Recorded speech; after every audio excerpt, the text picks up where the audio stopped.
میکے گئی ہے۔ میں نے کہا اچھا ٹھیک ہے، تو پھر میں چلتی ہوں، جب وہ آئیں گی تبھی میں آ کر گھر کا کام کروں گی۔ اس سے پہلے کہ میں دروازے تک جاتی اس شخص نے میری کلائی پکڑ لی۔ وہ کہنے لگا میں تو ہوں نا، تمہیں رمشا سے زیادہ پیسے دوں گا، بس مجھے خوش کر دو۔ یہ سن کر تو میری جان نکلی تھی۔ میں نے کہا صاحب جی میرا ہاتھ چھوڑیں، میں اس قسم کی عورت نہیں ہوں، محنت کرتی ہوں اور اپنے بچوں کا پیٹ پالتی ہوں۔ وہ کہنے لگا محنت سے تمہیں ملتا کیا ہے؟ پورا دن گندے برتن مانجھ کر، کپڑے دھو کر، صاف ستھرائی کر کے مہینے کا بس 5,000 یا 6,000، اس میں تمہارا کیا ہوتا ہوگا؟ بس چند گھنٹے میرے ساتھ گزار لو، تمہیں 20,000 دوں گا۔ میں نے کہا صاحب جی ہاتھ چھوڑو میرا، میں اپنے بچوں کو حلال کی روٹی کھلاتی ہوں، خون پسینہ ایک کرتی ہوں، 3 گھروں میں کام کرتی ہوں، ہر عورت بکاؤ نہیں ہوتی۔ میں نے زبردستی اس شخص سے اپنا ہاتھ چھڑانے کی کوشش کی۔ وہ کہنے لگا آج تو تمہیں نہیں چھوڑوں گا، تمہاری مرضی ہو یا نہ ہو، میری مرضی تو ہے۔ جب سے تمہیں دیکھا ہے میرا تو دماغ خراب ہو کے رہ گیا ہے۔ یہ کہتے ہوئے وہ زبردستی مجھے کمرے میں لے گیا۔ میں چلانے لگی تو اس نے میرے منہ پر ہاتھ رکھ دیا۔ وہ کہنے لگا تمہارا گلا گھونٹ کے مار ڈالوں گا اگر تم نے شور مچایا تو۔ پھر مجھے کمرے میں دھکا دیا، دروازہ بند کر کے کنڈی لگائی۔ اس سے پہلے کہ وہ میرے ساتھ کوئی بدتمیزی شروع کرتا وہیں ایک لوہے کا گلدان پڑا تھا، میں نے وہ پکڑا اور زور سے رمشا کے شوہر کے سر پر مار دیا۔ اس کا سر پھٹ گیا، خون نکلنے لگا۔ میں فوراً سے اسے دھکا دے کر پیچھے ہوئی اور دروازہ کھول کر باہر نکل گئی۔ جب تک وہ میرے پیچھے آتا میں نے مین دروازہ کھولا اور بھاگ کر اپنے گھر آ گئی، اور گھر آ کر میں پھوٹ پھوٹ کر روئی تھی۔ مجھے راشد کی یاد بڑی شدت سے آئی۔ وہ تھا تو کسی کی ہمت نہیں تھی کہ مجھ پر انگلی اٹھاتا، مجھے گندی نظر سے دیکھتا۔ لیکن جب سے وہ گیا تھا محلے والوں نے بھی مجھ پر الٹی سیدھی نظریں گاڑنی شروع کر دی تھی۔ اس کے شوہر نے رمشا سے یہ کہا کہ ملازمہ نے گھر میں چوری کرنے کی کوشش کی تھی، جب اس نے بچاؤ کی کوشش کی تو اس کا سر پھاڑ دیا۔ میں اسی محلے کے 3-4 گھروں میں کام کرتی تھی، وہاں رمشا نے مجھے چور مشہور کر دیا، سب نے مجھے ملازمت سے نکال دیا، میری تنخواہ تک نہ دی۔ میں روتی دھوتی گھر آ گئی۔ مجھے سلائی نہیں آتی تھی، نہ ہی میں پڑھی لکھی تھی، کیونکہ شمشاد بھائی نے پڑھنے ہی نہیں دیا تھا۔ وہ کہتے تھے کہ تم نے کون سا نوکری کرنی ہے؟ ارے میں پڑھوں گا، بڑا افسر بنوں گا، تمہیں ڈھیر سارا جہیز دے کر تمہاری شادی کروں گا۔ لیکن ایسا کچھ نہیں ہوا تھا۔ شمشاد بھائی نے خوب پڑھا، افسر بھی بن گئے، لیکن بھابھی بڑے گھر سے آئی تھی، میرے والدین حیات نہیں تھے، میں اکیلی ہی تھی، شمشاد بھائی کے ساتھ رہتی تھی۔ جب وہ آئیں تو مجھے حقارت سے دیکھتی تھی۔ وہ کہتی تھی یہ تو پڑھی لکھی نہیں ہے، اس سے بھلا کون شادی کرے گا؟ کوئی بھی اچھا گھرانہ اسے پسند نہیں کرے گا۔ شمشاد بھائی بیوی کے آتے ہی بدل گئے، ان کی باتیں بدل گئیں۔ انہوں نے میری شادی ایک غریب چوکیدار سے کر دی۔ میں اس کے ساتھ بھی خوشحال زندگی گزار رہی تھی، لیکن قسمت کو شاید کچھ اور ہی منظور تھا۔ 4 بچوں کی ماں بن گئی تھی۔ چھوٹی بچی 2 سال کی تھی جب راشد مجھے چھوڑ کر چلا گیا۔ میرا بھائی تو تدفین کرتے ہی قبرستان سے ہی اپنے گھر جا چکا تھا، اور بھابھی نے تو اتنی بھی زحمت نہیں کی کہ مجھے تسلی کے 2 بول ہی بول دیتی۔ وہ تو میرے گھر تک نہ آئے، افسوس تک نہ کیا۔ میں جان چکی تھی کہ بھائی کبھی بھی میری مدد نہیں کرے گا۔ محنت کرنی چاہی لیکن عزت کے لالے پڑنے لگے، اسی لیے چھوڑ دی۔ لیکن اب سمجھ نہیں آ رہی تھی کہ گھر کا خرچ کیسے نکالوں، کیا کروں۔ رمضان المبارک کا مہینہ شروع ہونے والا تھا اور میرے گھر میں فاقے کاٹے جا رہے تھے، میرے بچے بھوک سے بلک رہے تھے۔ اب میں یہ سوچ رہی تھی کاش کوئی زکوٰۃ ہی دے دے، کوئی اپنے بچوں کا صدقہ ہی اتار کر مجھے دے دے، میرے بچوں کا پیٹ تو بھر جائے گا۔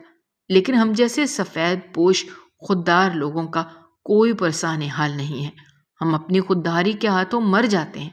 بڑی مشکل سے میں نے اپنے بچوں کی بھوک کو دیکھتے ہوئے پہلی بار محلے سے 2 سوکھی باسی روٹیاں مانگی تھی، ورنہ جیسے تیسے بھی میں کچھ نہ کچھ کر لیتی تھی، کبھی کسی کے برتن مانجھ دیتی تو کبھی چھوٹے موٹے کام کر دیتی۔ میں نے اپنی پڑوسن سے کہا کہ فرزانہ اگر کسی نے اپنے گھر کے جالے صاف کروانے ہوں یا رمضان سے پہلے گھر کی صفائی کروانی ہو تو مجھے بتانا، میں کر دوں گی۔ وہ کہنے لگی تمہیں رکھتا تو کوئی نہیں ہے، تمہیں کیا ضرورت پڑی تھی رمشا باجی کے گھر چوری کرنے کی؟ اب میں اسے کیا بتاتی کہ میں نے کچھ نہیں چرایا تھا، وہ تو اس کا شوہر تھا جو میری عزت کو چرانا چاہتا تھا، لیکن میری بات پر بھروسہ کون کرتا؟ میں یہ بات اپنی زبان سے نکالتی تو مجھے ہی بد کردار کہا جاتا۔ ہمارے معاشرے میں صرف عورت پر ہی الزام لگتا ہے، وہ قصوروار ہو تب بھی، وہ قصوروار نہ ہو تب بھی۔ میری بات پر کسی نے بھروسہ نہیں کرنا تھا۔ میں نے کہا میں نے چوری نہیں کی تھی، انہیں غلط فہمی ہوئی ہے، اب ان کی غلط فہمی کا تو میں کوئی علاج نہیں کر سکتی۔ وہ کہنے لگی یہ ایک باجی ہے تو اور اسے بھی بس چند دن ہی کام کروانا ہے، باقی اس کی ملازمہ لگی ہوئی ہے، بس ملازمہ چھٹی پر گئی ہے۔ میں نے کہا ٹھیک ہے میں کام کر لوں گی۔ میں اس باجی کے گھر چلی گئی، اس نے اپنی دیواریں تک مجھ سے صاف کروائیں، پورا گھر میں نے 5 دنوں میں چمکا دیا اور اس نے مجھے صرف 500 کا نوٹ دیا تھا۔ میں نے کہا باجی بس 500؟ کہنے لگی تو اور کیا، اپنی جان بھی نکال کر تمہیں دے دوں؟ میری آنکھوں میں آنسو آئے تھے۔ میں 1000 کا تو آٹا راشن والے سے لے کر استعمال کر چکی تھی، اسی امید پر کہ باجی پیسے دے دیں گی تو پچھلے پیسے اتار دوں گی۔ مجھے تو لگا تھا کہ وہ مجھے 3-4 ہزار روپے تو دیں گی۔ جب 5-5 گھنٹے میں اس کے گھر کام کرتی رہی تھی لیکن اس نے صرف 500 روپے دیے تھے، میں رونے لگی۔ میں نے کہا باجی رمضان المبارک کا مہینہ آنے والا ہے، خدا کے لیے میرے گھر راشن ہی ڈال دو، میں تو 1000 روپے کا ادھار آٹا لے چکی ہوں، اب میں 5 دن سے مسلسل کام کر رہی ہوں، آپ کے پورے گھر کو میں نے چمکا کے رکھ دیا اور آپ نے مجھے ڈھنگ سے پیسے ہی نہیں دیے۔ وہ کہنے لگی چلو چلو دفع ہو جاؤ یہاں سے، جتنی تم نے محنت کی تھی اس سے زیادہ دیے ہیں۔ بہرحال منت سماجت کرنے کے بعد اس نے بس 1000 روپے ہی دیے جو میں نے راشن والے کو دے دی۔ مزید اس سے آٹا مانگا تو کہنے لگا میں نہیں دے رہا، کیش میں دوں گا۔ تم نے صحیح تماشا پکڑا ہے، ادھار لے جاتی ہو، اگر کل کو تمہیں پیسے نہ ملے تو کہاں سے بھرو گی؟ میں روتی دھوتی گھر واپس آ گئی۔ مجھے یاد آنے لگا کہ ہر رمضان میرا بھائی غریبوں کو راشن بانٹتا ہے، اس کی بڑی واہ واہ ہوتی ہے۔ سوچا میں بھی لے آتی ہوں، شاید میری بھی مدد کر دیں۔ میں نے کالے رنگ کی چادر پہنی اور بھائی کے گھر کا رخ کیا۔ شمشاد بھائی کا گھر اب 2 منزلہ بن چکا تھا۔ میں نے گلی دیکھی تو ایک ٹھنڈی آہ بھری۔ میرا سارا بچپن اسی گلی میں کھیلتے ہوئے گزرا تھا۔ یہ نہیں پتا تھا کہ اپنے بچوں کی بھوک کو دیکھ کر مجھے اس گلی میں دوبارہ آنا پڑے گا۔ بھابھی نے جب رخصت کیا تو میرے کان میں کہا تھا کہ اب میکے کا خیال اپنے دماغ سے ہٹا دینا، ہمارے اپنے بھی بچے ہیں، اپنے بھی اخراجات ہیں، کوشش کرنا کہ راشد سے ہی اپنی ساری ضروریات پوری کروانا۔ میں نے یہ بات اپنے پلو سے باندھ لی تھی۔ کبھی میں جاتے بھی تو بھابھی کا رویہ ایسا ہوتا کہ دل دکھ کر رہ جاتا۔ ہمیں سیٹل اسٹیل کے گلاس میں پانی دیتی تھی، کھانا تو دور کی بات، کبھی چائے تک کا نہ پوچھا، بس پانی پلایا اور پوچھنا شروع کر دیا کہ جاؤ گی کب؟ ہمیں کہیں باہر گھومنے جانا ہے۔ میں بچوں کے ساتھ واپس آ جاتی۔ راشد تو میکے جاتا ہی نہیں تھا، کہتا تھا تمہارا بھائی اور بھابھی مجھے عزت نہیں دیتے، میں روکھی سوکھی کھاتا ہوں لیکن کسی سے مانگ کر نہیں کھاتا، جو تمہارے بھائی بھابھی کے نخرے دیکھو، اور میرا یہ اصول ہے کہ جہاں عزت نہیں وہاں قدم بھی نہیں رکھنا۔ میں نے بھی ایسا ہی کرنا شروع کر دیا، اپنے ہی گھر میں دل لگا لیا، کیونکہ شاید میرے بھائی کا سٹینڈرڈ ہائی ہو گیا تھا، مجھ جیسی غریب بہن سے وہ ملنا نہیں چاہتا تھا۔ پھر میں کس منہ سے بھائی کے پاس جاتی؟ عیدیں آ کر گزر جاتی تھیں لیکن میرا بھائی نہ تو کبھی عید ملنے آیا اور نہ کبھی میرے ہاتھ پر 10 روپے عیدی رکھی۔ شاید ان کے اخراجات بہت زیادہ بڑھ گئے تھے کہ بہن کو دینے کے لیے عیدی تک نہیں تھی۔ وہ بہن جو رو رو کے بھائی کی کامیابی کی دعائیں مانگتی تھی، آج وہ اس حال میں پہنچ گئی تھی، لیکن بھائی کے دل میں ذرا سی بھی ہمدردی کا جذبہ نہیں پیدا ہوتا تھا۔ میں نے چہرہ چھپا لیا کہ کہیں میرا چہرہ دیکھ کے میری بھابھی کے ماتھے پر بل ہی نہ پڑ جائیں۔ شاید غریب سمجھ کے وہ مجھے راشن دے دیتی، البتہ نند سمجھ کر کبھی نہ دیتی۔ میں نے دروازے پر دستک دی، دروازہ میری بھابھی نے کھولا تھا۔ میں نے کہا بی بی رمضان کا مہینہ ہے، گھر میں بچے بھوک سے بھلک رہے ہیں، خدا را مجھے آٹا دال چاول ہی خرید کے لے دو۔ بھابھی کہنے لگی چلو چلو جاؤ یہاں سے، ہم لوگ راشن دے چکے ہیں۔ میں نے کہا خدا کے لیے کچھ دے دو بیبی، اپنے بچوں کا صدقہ ہی دے دو۔ لیکن بھابھی نے میرے منہ پر دروازہ بند کر دیا۔ میں سوچ بھی نہیں سکتی تھی کہ میرے ساتھ ایسا رویہ کیا جائے گا۔ عین اسی وقت میرا بھائی اپنی گاڑی میں وہاں پہنچ گیا۔ میرے بھتیجے بھتیجیاں گاڑی میں بیٹھے برگر کھا رہے تھے۔ گاڑی سے اتر کر آدھے آدھے برگر انہوں نے باہر کچرے دان میں ڈال دیے، پھر گھر کے اندر داخل ہو گئے۔ شمشاد بھائی جب میرے سامنے کھڑے ہوئے تو میں نے اپنے چہرے سے چادر ہٹا دی کہ شاید مجھے اس حال میں دیکھ کر میرے سگے بھائی کا دل تڑپ جائے۔ انہوں نے مجھے دیکھا اور نظریں چرا لی۔ وہ کہنے لگے کیا بات ہے؟ میں نے کہا میرے بچے بھوکے ہیں۔ وہ کہنے لگے اچھی خاصی تو ہو، کہیں کوئی کام ہی کر لو۔ میں نے کہا بھائی میرے بچے بھوک سے بلبلا رہے ہیں، خدا کے لیے مجھے اپنے بچوں کا صدقہ ہی دے دو۔ وہ کہنے لگے میں صدقہ خیرات کر چکا ہوں، میرے پاس اب کچھ نہیں ہے۔ میری آنکھوں میں آنسو تھے جب میرے بھائی نے جیب سے سگریٹ نکالا، منہ میں دبایا اور اپنے گھر میں چلا گیا۔ میں نے کچرے دان سے آدھے ادھورے پھینکے ہوئے برگر اٹھائے اور اپنی چادر میں لپیٹ لیے۔ میری آنکھوں سے آنسو بہہ رہے تھے۔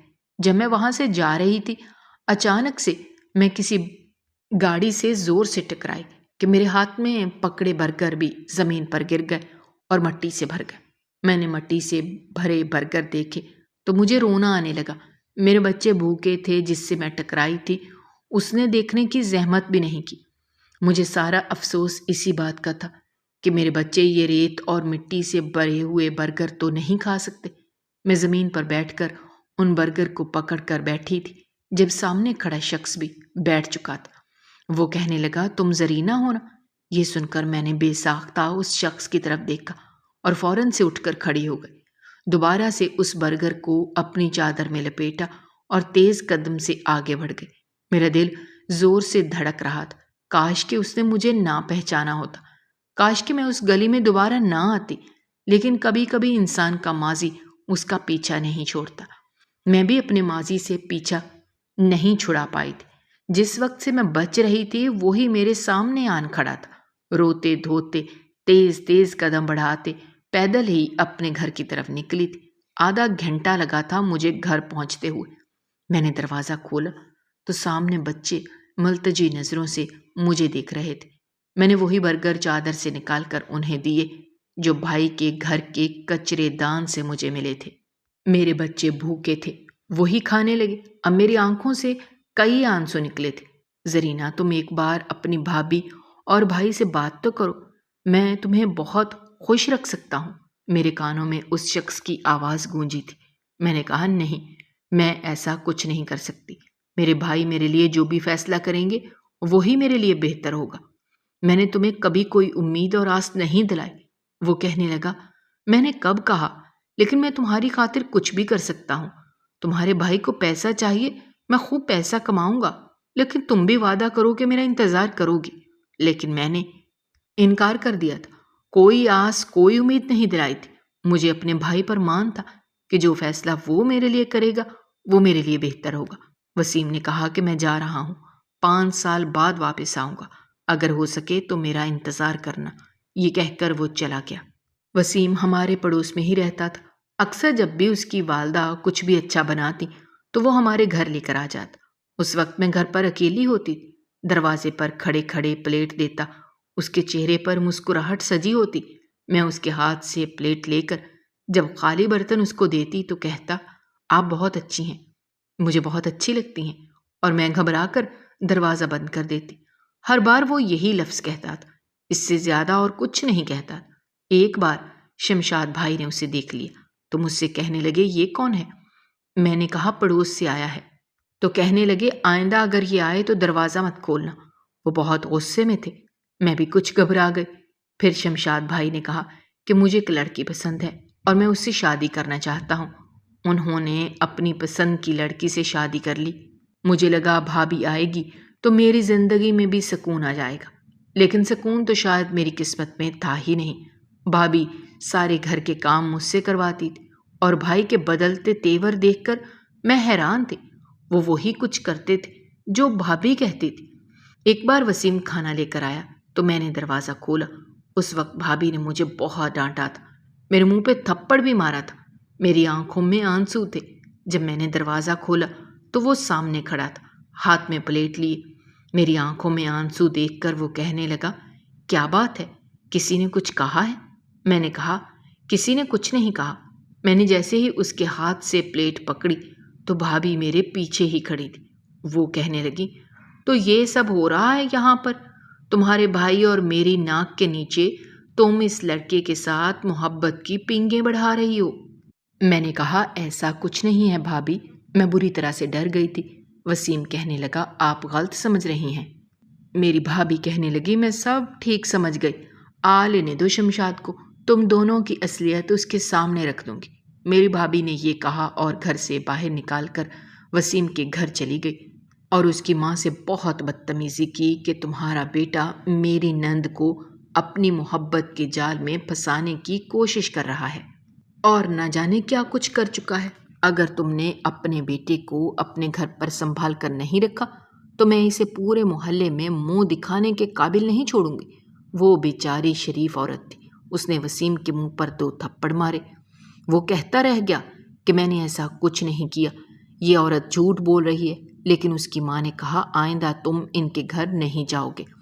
اس نے ہمارے گھر آنا چھوڑ دیا، بس ایک بار آیا تھا چھت پر، میں کپڑے رسی پر ڈال رہی تھی، مجھے کہنے لگا، بس میرا انتظار کرنا، مجھے 5 سال لگیں گے، میں تمہیں اس تکلیف سے نکال لوں گا۔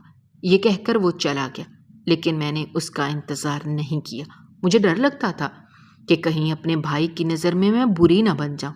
لیکن جب بھائی نے میرا رشتہ راشد سے کیا تب میں نے وسیم کو بہت یاد کیا تھا، کیونکہ راشد ایک چوکیدار تھا، ایک بنگلے کے باہر چوکیدار کی نوکری کرتا تھا، اور میری بھابھی کے کہنے پر میرے بھائی نے اس کے ساتھ میرا رشتہ جوڑ دیا۔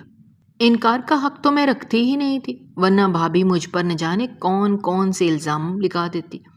میں نے راشد کے ساتھ بھی بڑی خوشی خوشی گزارا کیا تھا۔ یہ الگ بات تھی کہ اس کا میرا ساتھ بہت کم تھا۔